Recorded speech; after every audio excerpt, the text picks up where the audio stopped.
Tenth के physics का ये लाइट चैप्टर में तुम लोगों को गोलीय दर्पण प्रारंभ हो चुका है। तो समतल दर्पण और गोलीय दर्पण में बनावट में तो अंतर होता ही है। गोलीय दर्पण एक खोखले गोले का अंग होता है, समतल दर्पण एक प्लेन कांच का अंग होता है।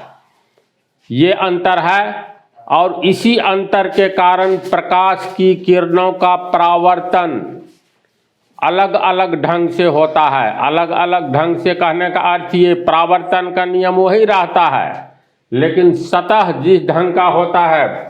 समतल दर्पण में देखो, ये एकदम समतल दर्पण में क्या होता है, तो यही वाला बोर्ड को समतल दर्पण मान लो, पूरा सम यानी समान तल एक जैसा पृष्ठ वाला समान पृष्ठ वाला दर्पण समतल दर्पण, और गोलीय दर्पण खोखले गोले का अंग। अगर ये मान लो कनकेव है, अवतल है तो इस ढंग से, और उत्तल है तो उत्तल में तो भीतर वाला भाग कले किया हुआ रहता है। तो देखो, तो तीन तरह का यहाँ दर्पण नहीं हो गया। ये दोनों हुआ गोलीय दर्पण, ये हुआ समतल दर्पण, प्लेन मिरर, स्फेरिकल मिरर। इसमें भी फिर ये करोगे तो देखो, इसका सतह धंसा हुआ है, इसका सतह परावर्तक सतह उठा हुआ है, इसमें देखो प्लेन है, ऐसा है। तो इसी के चलते आपतित किरणों का परावर्तन अलग अलग ढंग से होता है। समतल दर्पण में तू लोग पढ़े हो, प्रकाश का परावर्तन दो ही तरीका होता है। किरण परावर्तक सतह पर पड़ता है तो या तो सीधे पड़ेगा, यही है परावर्तक सतह, सीधे पड़ेगा यानी लंबवत पड़ेगा। तो परावर्तक सतह पर लंबवत पड़ने वाली आपतित किरणें परावर्तन के बाद पुनः उसी मार्ग से लौटती है। एक तरीका ये हुआ, या तो लंबवत पड़ेगा या तिरछी पड़ेगा। तिरछी पड़ने पर ये सतह है परावर्तक सतह, ऐसे पड़ेगा तो फिर इस ढंग से लौटेगा। और तीसरा कोई तरीका ही नहीं है। लेकिन स्फेरिकल मिरर यानी गोलीय दर्पण में क्या होता है, तो ये मान लो गोलीय दर्पण में अवतल दर्पण है, कनकेव मिरर, तो इसमें प्रकाश की किरणें किस किस तरीके से इस पर पड़ती हैं और कैसे वापस लौटती है। प्लेन मिरर में, समतल दर्पण में मात्र दो तरीका, या तो किरणें सीधी पड़ेगी या तिरछी पड़ेगी, तीसरा कोई विकल्प नहीं है। लेकिन इसमें देखो, ये हो गया पोल मध्य बिंदु, ए बी अवतल दर्पण है। इसके बाद जिस गोले का अंग है उस गोले का केंद्र इस दर्पण का केंद्र कहलाएगा, अवतल दर्पण हो या उत्तल दर्पण। तो ये अवतल दर्पण कनकेव मिरर का उदाहरण है। तो ये हो गया सेंटर, वक्रता केंद्र। फिर पोल को वक्रता केंद्र से मिला दो, तो इसको मिलाएंगे तो ये हो गया वक्रता त्रिज्या, जिसको आर कहेंगे। बीच वाला बिंदु होता है फोकस। पुनः केंद्र से परावर्तक सतह या दर्पण पर जो भी सरल रेखा खींचेंगे सब सरल रेखा लंब होता है।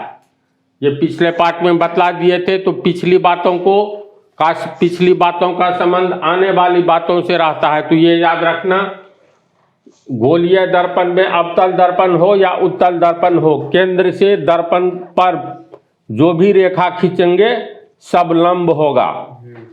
तो इसमें किरणें किस किस तरह से आएगी, तो पहला विकल्प, किरणें इसको प्रिंसिपल एक्सिस कहते हैं, मुख्य अक्ष पीसी को, इसको आगे तक हम लोग बढ़ाएंगे, जितना मन हो बढ़ा सकते हो। तो ये लाइन जो हो गया, पोल और वक्रता केंद्र से गुजरने वाली सरल रेखा को हम लोग प्रिंसिपल एक्सिस कहेंगे। इसको एम मान लेते हैं, मान लो एम तक लिए, तो पीएम हो गया प्रिंसिपल एक्सिस यानी हिंदी में मुख्य अक्ष। इतनी बात को याद रखो। अब किरणों का परावर्तन देखो। पहला कंडीशन, मुख्य अक्ष के समानांतर किरण आ सकती है, आएगी न जी। सूर्य से आने वाली किरणों को हम लोग समानांतर किरण कहते हैं। दूर से आने वाली प्रकाश की किरणें समानांतर किरण होती है। तो मुख्य अक्ष के समानांतर जितनी भी किरणें आएगी, आ रही है किरण, तो ये दिशा सब दिखलाना बेहद आवश्यक है। नहीं दिखलाओगे तो ये एक सरल रेखा है, किरण है ही नहीं। प्रकाश की किरण में हम लोग तीर का ऐसे निशान इसलिए दिखलाते हैं, इससे ये पता चलता है दाईं ओर से बाईं ओर किरण आ रही है, समझा ना। अब मान लो इसको ऐसे नहीं दिखला करके उल्टा कर दिया, ऐसे कर दिया, तो इसका मतलब किरण बाईं ओर से दाईं ओर जा रही है। तो ये सब बात दिमाग में तुम लोगों को होगा ही। तो इस दर्पण पर यानी अवतल दर्पण पर प्रकाश की किरणें परावर्तक सतह पर किस रूप में आ सकती है, कितने रूप में? तो पहला कंडीशन है मुख्य अक्ष के समानांतर आ सकती है। यहाँ हम 4 किरणों को दिखलाए हैं, ठीक है। तो अगर प्रकाश की किरणें अवतल दर्पण के परावर्तक सतह पर, अब अवतल दर्पण की सिर्फ बात करेंगे, ये कौन सा दर्पण है? तो अवतल दर्पण कनकेव मिरर, अवतल दर्पण। तो मुख्य अक्ष PM हो गया ना, तो मुख्य अक्ष के समानांतर ये किरण लग रहा है, समानांतर रेखा तो पैरेलल लाइन से सब पढ़े हो। तो PM के समानांतर देखो पहली किरण, दूसरी किरण, तीसरी किरण, चौथी किरण, अनंत किरणें आती हैं। तो पहला कंडीशन आपतित किरणों का परावर्तन किस तरह होता है गोलीय दर्पण में, तो इसमें हम लोग अलग से व्याख्या पहले कर रहे हैं अवतल दर्पण पर, कनकेव मिरर पर। तो कनकेव मिरर के परावर्तक सतह पर मुख्य अक्ष के समानांतर आने वाली किरणें परावर्तन के बाद कैसे लौटती है? तो एक और केवल एक बिंदु से लौटती है, और वह बिंदु है मुख्य अक्ष पर स्थित फोकस से। यानी ये किरण जो आएगी ये फोकस होकर के लौटेगी, दूसरा किरण ये भी आएगी तो ये भी फोकस होकर के लौटेगी, तीसरा चौथा जितने भी है ये किरण ये आएगी तो ये फोकस होकर के ही लौटेगी, चौथी किरणें ये भी फोकस होकर के ही लौटेगी। और लौटेगी ऐसे, तो तीर का निशान, ये किरण ऐसे इस बिंदु पर आपतन बिंदु पर टकराया और फोकस होकर के लौट गया, ये तीर का निशान ऐसे देना है। दूसरी किरण ये आती है आपतन बिंदु पर टकराती है और फोकस होकर के लौट गया, तो तीर का निशान दिखलाओ जो यहाँ पर आपतन बिंदु पर टकराया फिर परावर्तन होकर के, ऐसे का मतलब इस दिशा में F फोकस होकर के जा रही है। तो इस तरह ये आया तो इस दिशा में गया, फिर ये आया तो आपतन बिंदु पर पड़ने के बाद परावर्तन के बाद फोकस होकर के जा रही है, तीर का निशान दे दो, इसका मतलब आपतन बिंदु पर टकराया और परावर्तित किरण के रूप में ऐसे लौट गया फोकस होकर। निष्कर्ष ये है अवतल दर्पण में कनकेव मिरर में मुख्य अक्ष के समानांतर आने वाली सभी किरणें परावर्तन के बाद फोकस होकर के लौटती है, इसको याद रखना होगा। तो ये समानांतर किरण की बात हो गई। ऐसा भी तो होगा किरण समानांतर नहीं हो, तो इसी में देखो एक ये फोकस की असली परिभाषा आप तुम लोग समझोगे। अवतल दर्पण में फोकस किसे कहते हैं? तो अवतल दर्पण में मुख्य अक्ष के समानांतर आने वाली प्रकाश की किरणें परावर्तित होकर मुख्य अक्ष को जिस बिंदु पर काटती है सभी किरणें, यानी अवतल दर्पण में मुख्य अक्ष के समानांतर आने वाली किरणें परावर्तन के बाद एक और केवल एक बिंदु से गुजरती है, और जिस बिंदु से गुजरती है उस बिंदु को अवतल दर्पण का फोकस कहते हैं। समझ गया? उसको उल्टा करके कैसे बोलेंगे? अवतल दर्पण में मुख्य अक्ष के समानांतर आने वाली प्रकाश की किरणें परावर्तन के बाद फोकस होकर गुजरती है। अब फोकस मुख्य अक्ष पर स्थित कोई न कोई बिंदु है, या जिस बिंदु से सभी किरणें परावर्तित होकर के गुजरेगी, जो समानांतर होगी या एक दूसरे को काटती हुई गुजरेगी, उसी बिंदु को हम लोग अवतल दर्पण का फोकस कहेंगे। बोलो इतनी बात को समझा? मान लो ये अवतल दर्पण है, तो प्रकाश की किरण में ऊर्जा होती है ना, प्रकाश ऊर्जा और उष्मा ऊर्जा। अब इस बिंदु पर जब सब किरणें गुजरेगी तो इस बिंदु पर सभी प्रकाश की किरणें मिल रही है, तब फिर छिटक रही है, आगे की ओर जा रही है, तो यहाँ पर भीषण एनर्जी पैदा होगा, हीट एनर्जी। और यहाँ पर तो मान लो ये सिगरेट है, यहाँ पर रख दोगे तो सिगरेट अपने आप तिल्ली की मैचिस की आवश्यकता नहीं होगी, लाइटर की आवश्यकता नहीं होगी, अपने आप सिगरेट जल जाएगा। समझ गया? या शक्तिशाली, ये इसकी क्षमता ये सब पढ़ेंगे। कोई शक्तिशाली अवतल दर्पण है। यहाँ पर देखो प्रकाश की सभी किरणें इसी बिंदु से गुजरेगा, तो यहाँ बहुत ज़्यादा उसमें ऊर्जा नहीं पैदा होगा। तो इसको उठा करके धूप में ले जाओ, ऐसे रखो, और सामने में किसी का घर है पुआल का, तो अगर फोकस पड़ गया इसके पुआल पर तो उसमें आग लग जाएगी घर में। तो घर में आग लगाने के लिए किसी दिए सलाई की आवश्यकता नहीं होती है। एक ठो खरीद लो और जो एंटी है उसके घर में आग लगा सकते हो। उसको कारण पढ़ा लिखा नहीं है तो पता नहीं चलेगा। और लेंस में इससे भी खतरनाक स्थिति होती है। तो आ रहा है चैप्टर समझोगे। तो इसमें पहला पॉइंट तो लोग समझ गया। दूसरा कंडीशन ऐसे भी हो सकता है, तो पहला कंडीशन तो लोग समझ गया। दूसरा कंडीशन ऐसे भी तो हो सकता है, जैसे ये मान लो कनकेव मिरर अवतल दर्पण है, तो अवतल दर्पण बनाओ या उत्तल दर्पण बनाओ, इसका नाम रखो सबसे पहले। तो इस दर्पण को मान लो हम लोग जो मन हो CD नाम रखे चलो। C सेंटर के लिए प्रयोग होगा, E लिखते हैं, ED। इसका पोल कहाँ पर लोगे? हाँ, कोई यहाँ नहीं दे देना, ऐसे अनुमान से ठीक मध्य बिंदु कहाँ है उसको हम लोग पोल कहेंगे। ये सब ध्यान रखते जाओ। मैथमेटिक्स में त्रिभुज बनाते ये पढ़ाते हैं, समकोण त्रिभुज, तो समकोण त्रिभुज ऐसे न होना चाहिए। लेकिन देखें विद्यार्थी को बतलाओ, कुछ लिखता है कुछ बना देगा ऐसे और दे देगा कोण 90 डिग्री है, तो ये सब बात नहीं होनी चाहिए। तो मध्य बिंदु मिडिल पॉइंट इसका ध्रुव कहलाएगा। तो मिडिल पॉइंट अनुमान से जो सही होना चाहिए ये हो गया तुमको मिडिल पॉइंट। इसको हम लोग ध्रुव पोल जिसे P से व्यक्त करेंगे, और पोल पता चल जाएगा। तो अब C कहाँ दोगे? वक्रता केंद्र। ऐसा नहीं यहाँ दे देना, एक जैसा चित्र बनोगे इसके अनुसार अनुमान करना। जो ये खोखला गोला है तो ये बीच में आ जाना चाहिए। चलो ये हो गया वक्रता केंद्र, समझ गया। इसके बाद फिर दोनों को मिला दो, तो पोल और वक्रता केंद्र को मिलाने वाली रेखा वक्रता त्रिज्या कहलाती है। इतना काम करना है, साथ में एक और, तब अवतल दर्पण का चित्र पूरा होगा। क्वेश्चन किसी भी तरह का रहे, ये फोकस कहाँ होता है? तो दोनों के ठीक मध्य में। तो अनुमान से ऐसा दो, दोनों का मध्य बिंदु लगे। ऐसा नहीं यहाँ दे दो या यहाँ दे दो। इसको लिखो फोकस। अवतल दर्पण में इतना चित्र बनाना ही है।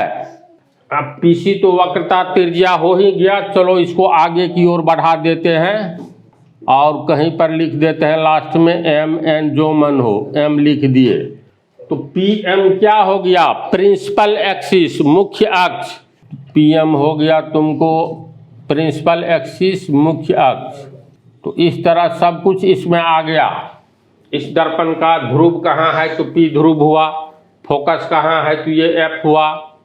वक्रता केंद्र ये हो गया, दर्पण ED हो गया। पूरा दर्पण में इतना ही चीज को याद रखो अवतल दर्पण में चित्र में। इसके बाद प्रकाश की किरणें अभी तुम लोग को बतलाए हैं। मुख्य अक्ष के समानांतर आने वाली किरणें परावर्तन के बाद फोकस से गुजरती है, बतलाया है ना। तो इसका ठीक उल्टा कर दो याद रखने के लिए। पहला जो कंडीशन बतलाए हैं, जैसे एक ही किरण को दिखलाते हैं। किरण भी देखो समानांतर रेखा के रूप में दूरी समान बना करके छापना है, ऐसा ना ऐसे दिखला दो। ये सब भी ध्यान रखना है। तो चलो इसका नाम दे देते हैं, ये AB किरण है। तो B बिंदु पर परावर्तक सतह पर टकराती है, तो B बिंदु हो गया आपतन बिंदु। बतलाया है ना परावर्तन में, समतल दर्पण में जिस बिंदु पर आपतित किरणें पड़ेगी उस बिंदु को कहेंगे आपतन बिंदु। तो इसमें हम तीर का निशान नहीं दे रहे हैं। चलो मान लेते हैं ये AB प्रकाश की किरणें है, दिशा हो गया ये A से B की ओर, समझा। तो ऐसी स्थिति में किरणें AB परावर्तक सतह के बी बिंदु पर पड़ने के बाद, चूंकि मुख्य अक्ष के समानांतर है तो मुख्य अक्ष के समानांतर आने वाली प्रकाश की किरणें परावर्तन के बाद फोकस होकर गुजरती है। मंत्र की तरह ये सब एक दो बार बोलोगे ना, चित्र बनाओगे तो याद रह जाता है।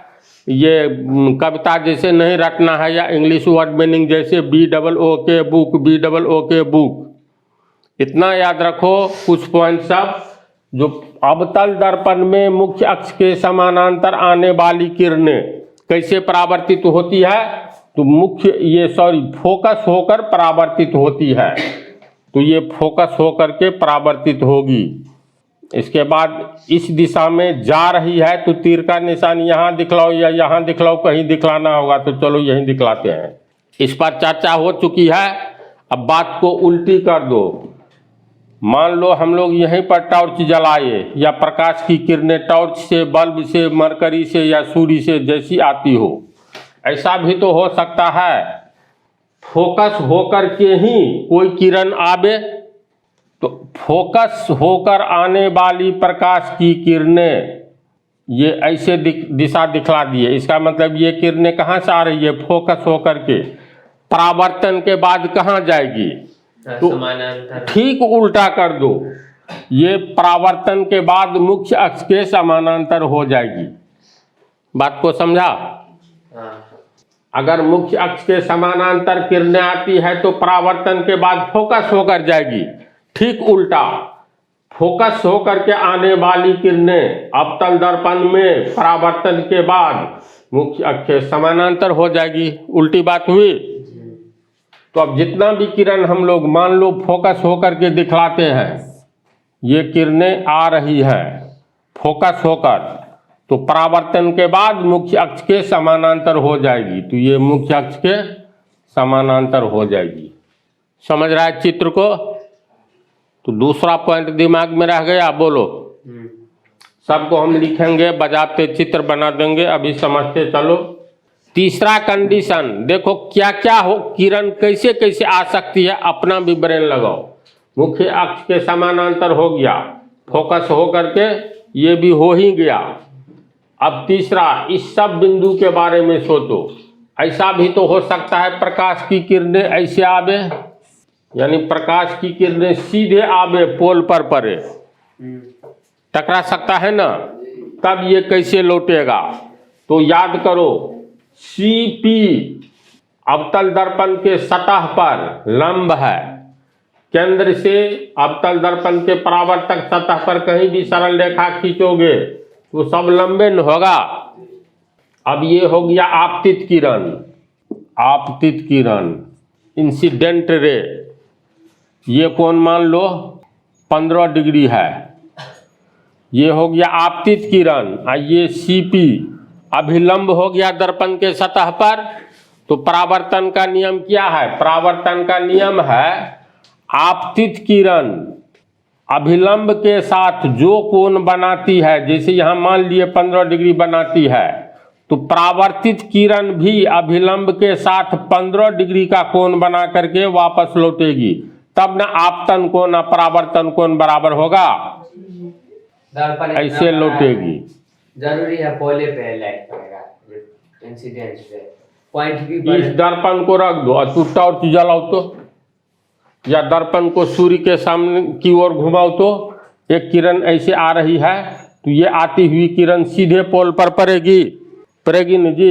दर्पण का मध्य बिंदु इस पर नहीं पड़ेगी या बाकी जगह पड़ेगी, ऐसी बात तो नहीं है। मतलब किस किस टाइप से प्रकाश की किरणें समतल अवतल दर्पण कनकेव मिरर पर पड़ सकती है। तो प्रकाश की किरणें अगर दर्पण के अवतल दर्पण के ध्रुव पर पड़ती है तो परावर्तन के बाद कैसे लौटेगी, अपने सोचो तो अवतल दर्पण के परावर्तक सतह पर पोल पर पड़ने वाली किरणें अभिलंब के साथ जितना कोण बनाती है उतना ही कोण बनाकर परावर्तित किरण के रूप में लौटती है। क्यों? क्योंकि परावर्तन का नियम है आपतन कोण और परावर्तन कोण बराबर होते हैं। आपतित किरण अभिलंब के साथ जो कोण बनाता है इसको आपतन कोण कहते हैं आई। और ये अभिलंब है, ये परावर्तित किरण है। परावर्तित किरण अभिलंब के साथ जो कोण बनाता है उसको कहते हैं आर। परावर्तन कोण, तो परावर्तन के नियम के अनुसार ये सीपी तो दर्पण के सतह पर अभिलंब है ही, है ना। तो परावर्तन के नियम के अनुसार आपतन कोण और परावर्तन कोण बराबर होता है। तो आई बराबर आर होगा, आई का मान 20 डिग्री होगा, तो आर का मान भी 20 डिग्री होगा। अगर पोल पर आपतित किरणें 20 डिग्री के कोण पर ये अभिलंब के साथ 20 डिग्री कोण बनाकर आ रही है, तो परावर्तन के बाद 20 डिग्री का कोण बना करके ये किरण परावर्तित होगी। तीसरा पॉइंट समझा? हाँ बोलो। नहीं देंगे इंसिडेंट, हम पॉइंट बी पर देंगे। पॉइंट बी पर तो किरण है किस तरह का, सब कंडीशन ही हम बता रहे हैं। इसी तरह का है फोकस इसको समझा? हाँ। किस किस टाइप से किरण आ सकती है सब के बारे में वर्णन करने जा रहे हैं। 3 पॉइंट समझ गया ना। अगर मान लो ऐसे आती है, ये है दिशा, तो अभिलंब के साथ ये कोण बनाया। अब ये कोण अगर 60 डिग्री का होगा तो ये किरण अभिलंब के साथ भी 60 डिग्री का कोण बना करके ही वापस लौटेगा। इससे देखो चौथा कंडीशन इसी में, अगर कोई किरण मुख्य अक्ष से होकर आती है तो परावर्तन के बाद, चूंकि सीपी अभिलंब है, परावर्तन के बाद पुनः अपने ही पथ पर वापस लौट जाएगी। समझा? यानी इसका अर्थ ये हुआ, ये 3 पॉइंट हुआ ना, ये जो बतलाए इसको चित्र को मिटाओ। देखो ये क्वेश्चन, इसमें और 2-3 पॉइंट बचा है तो वीडियो लंबा होगा, इसीलिए ये क्वेश्चन अधूरा रहा। अब हम लिखते हैं, तू लोग भी एक साथ उतारो। ये 2 पॉइंट का वर्णन है, 3 पॉइंट अभी बतलाए हैं। ये गोलीय दर्पण तू लोग पढ़ रहे हो, इसमें अवतल दर्पण में किरणों का परावर्तन होना, अवतल दर्पण में किरण कैसे कैसे परावर्तित होती है उसी के बारे में बता रहे हैं। 3 पॉइंट बतलाए और पॉइंट अगले वाला पार्ट में बतलाएंगे। 3 पॉइंट में से 2 पॉइंट, जब आपतित किरणें मुख्य अक्ष के समानांतर हो। देखो ये आपतित किरणें है ना, ये तीर का निशान इधर है दर्पण के परावर्तक सतह की ओर, तो आपतित किरणें परावर्तन के बाद फोकस से गुजरेगी। जितनी भी समानांतर किरणें होगी, हम 2 ठो को मात्र दिखलाए हैं, ये भी देखो यहाँ परावर्तक सतह पर पड़कर फोकस से गुजरती है, ये भी फोकस से गुजरती है। इस चित्र में भी देख लो, यहाँ मुख्य अक्ष हो गया पीसी, जो भी समानांतर किरणें मुख्य अक्ष के सब पैरेलल है, समानांतर है, तो ये परावर्तन के बाद देखो सब फोकस पर मिलती है, अब फिर आगे की ओर बढ़ जाएगी। लेकिन कहाँ पर मिल रही है? मुख्य अक्ष के एक निश्चित बिंदु पर, जिस बिंदु को फोकस कहते हैं। इसको आगे की ओर भी बढ़ा सकते हो, चित्र थोड़ा गजर पटर हो जाएगा, फोकस पर मिलती है। समझा? सेकंड पॉइंट, जब आपतित किरणें फोकस होकर दर्पण के परावर्तक सतह पर पड़े, जैसे ये दर्पण है, अवतल दर्पण, ये देखो सब फोकस से आती है। ये इस किरण को देखो ऐसे फोकस से आ रही है, तो परावर्तन के बाद ये मुख्य अक्ष के समानांतर हो गई। फिर दूसरा देखो, फोकस से आने वाली ऊपर में मुख्य अक्ष के ऊपर हम एक ही दिखलाए हैं, नीचे में एक दिखलाए हैं, ऊपर में 2 ठो है, नहीं नीचे में 1 ठो। ये किरण फोकस होकर के आ रही है तो परावर्तन हुआ, तब ये मुख्य अक्ष के देखो ये समानांतर आगे की ओर बढ़ी। दूसरा किरण देखो फोकस से आ रही है ऐसे, ये इस ढंग से बढ़ी, ये मुख्य अक्ष के समानांतर हो गई। अगर तो मान लो फोकस से ही हम डायरेक्ट किरण को इसमें दिखलाए हैं, ये किरण इधर से आ रही है, इधर से आ रही है, सब फोकस होकर के आ रही है, तो ये किरण देखो मुख्य अक्ष पीएम के नीचे वाला, ये किरण परावर्तन हुआ इस बिंदु पर, फिर समानांतर हो गया किसके? तो ये मुख्य अक्ष के। दूसरा किरण देखो यहाँ आई और समानांतर हो गया, मुख्य अक्ष के। चित्र को समझ रहे हो ना? हाँ। तो इसको तू लोग उतारो, तीसरा पॉइंट हम लिखते हैं। लास्ट पॉइंट, अवतल दर्पण में किरणों का परावर्तन होना, ये 3 पॉइंट बतलाए थे ना, तो 2 पॉइंट हो गया, तीसरा लिख दिए हैं। जब आपतित किरणें दर्पण के ध्रुव पर पड़े, देखो ये दर्पण के ध्रुव पर पड़ रहा है, तो अवतल दर्पण के पोल पर यानी ध्रुव पर पड़ने वाली आपतित किरणें परावर्तन के नियमों का पालन करते हुए समान परावर्तन कोण बनाकर परावर्तित होती है। यानी ये ध्रुव पर जो ये आपतित किरण पड़ रहा है, तो परावर्तन के नियम का पालन करते हुए ये अभिलंब है, अभिलंब के साथ थीटा डिग्री का कोण बनाती है आपतन कोण, तो परावर्तन का नियम का पालन करेगा। इसका मतलब आपतन कोण और परावर्तन कोण बराबर होगा, और परावर्तन कोण परावर्तित किरण और अभिलंब के बीच का कोण होता है। तो आपतन के ये परावर्तन के नियम का पालन कर रहा है ना। यहाँ आपतित किरणें जब पोल पर पड़ती है, तो पोल पर तो ये तुमको वक्रता त्रिज्या अभिलंब होता है, तो जब ये अभिलंब हुआ तो आपतित किरण ये अभिलंब के साथ जो कोण बनाएंगी उसे आपतन कोण कहते हैं, और आपतन कोण और परावर्तित किरण अभिलंब के साथ जो कोण बनाएगी उसे परावर्तन कोण कहते हैं। तो परावर्तन के नियम से आपतन कोण परावर्तन कोण बराबर होता है। तो थीटा डिग्री पर अगर आपतित होती है आपतित किरण, तो थीटा डिग्री का कोण बना करके ही परावर्तित होगी। इसका अर्थ ये हुआ, इस चित्र में देखो 1 2 3 किरणें पोल पर पड़ रही है, तो पहला किरण इसको लोगे, ये PM हो गया प्रिंसिपल एक्सिस, तो इतना कोण बना रहा है पहला, तो इतने ही कोण पर ये लौट रहा है। पहला के लिए ये हुआ, दूसरा के लिए ये, और तीसरा के लिए ये। समान आपतन कोण और परावर्तन कोण के आधार पर ये आपतित किरणें परावर्तित किरणों के रूप में लौटती है। इसको समझ गया? समझा ना? इसमें अभी और पॉइंट है जो अगले पार्ट में बताएंगे, लेकिन इसको तू लोग उतार लो। एक छोटा सा चित्र देख लो, तो इसको उतारो। तो ये बात तो आगे में बतलाएंगे, लेकिन एक कॉमन सेंस की बात देखो। जैसे ये अवतल दर्पण है, ठीक है?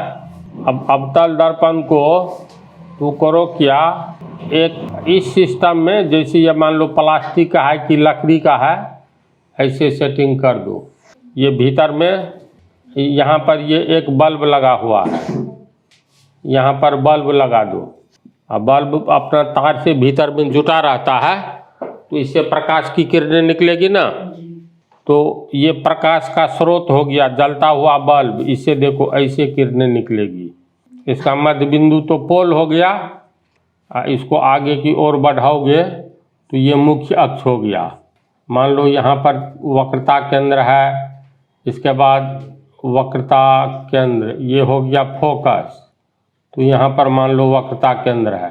तो अवतल दर्पण का ये मुख्य अक्ष हुआ, इसके फोकस पर ही तू बल्ब जला दो, ऐसा सिस्टम करो। पीछे में अवतल दर्पण है, इसको जो है, चलो इसको हम लोग ऐसे कर देते हैं, मतलब इतना ही पर आने दो। यहाँ पर जलता हुआ बल्ब, किरणें निकलेगी, ऐसे निकलेगी, इस तरह अनंत किरणें निकलेगी। फोकस पर से निकलने वाली या फोकस से आने वाली आपतित किरणें परावर्तन के बाद मुख्य अक्ष के समानांतर हो जाती है, तो ये सब किरणें मुख्य अक्ष के समानांतर हो जाएगी। हम फोकस से पे बल्ब लगाए तब। हाँ, फोकस पर लगाए तब। अब देखो नीचे एक नई बात क्या सीखोगे, ये सब किरणें समानांतर हो जाएगी। अब इसको जो है, ये ऊपर से एक शीशा का कांच दे दो जो किरण निकलेगी। अब देखो यहाँ पर बल्ब जला, समानांतर किरणें निकलेगी, तो बहुत आगे तक नहीं सीधी रोशनी जाएगी। तो मोटर गाड़ी में जो हेडलाइट होता है आगे में, बोलेरो हो मोटरसाइकिल हो, इस सब में अवतल दर्पण लगा रहता है। आगे वाला देखना एक कांच से ढका रहता है, यही कांच से ऐसे ढका रहता है, तो कांच से ढका रहा, यही इसी का उपयोग होता है अवतल दर्पण का हेडलाइट में। क्यों? क्योंकि अवतल दर्पण के फोकस पर ये बल्ब का सेटिंग होता है जो जलता है, इससे जो ये किरणें निकलती है ना, तो सब समानांतर हो जाती है, आगे बहुत दूर तक दिखलाई देता है। तो कारण पूछता है बतलावे। अब ये मोटरसाइकिल, मोटर गाड़ी, बस, ट्रक, ये सब का जो आगे वाला हेडलाइट होता है, इसमें किस दर्पण का प्रयोग किया जाता है? तो आंसर अवतल दर्पण का। टॉर्च, अब कल्पना करो ये टॉर्च है, ये ऊपर से शीशा, ये जो कटोरी टाइप का जो रहता है ना चमकीला, ये परावर्तक सतह का काम करता है। यहाँ पर टॉर्च का ये जल रहा है, इधर तू इसको टॉर्च में बैटरी सेटिंग कर दो। ये यहाँ मान लो जो बैटरी देना है, अब इसका कनेक्शन इससे है, तो जब लाइन दोगे ना तो ये जलेगी, तो टॉर्च में भी आगे की ओर सबसे ज़्यादा रोशनी होती है, तो टॉर्च में भी अवतल दर्पण का प्रयोग होता है। तो ये सब भी आगे पढ़ना है, थोड़ा हम पहले बतला दिए, हमको लगा ये तू लोग समझ जाएगा, समझ गया ना? तो ठीक है, अब अगले पार्ट में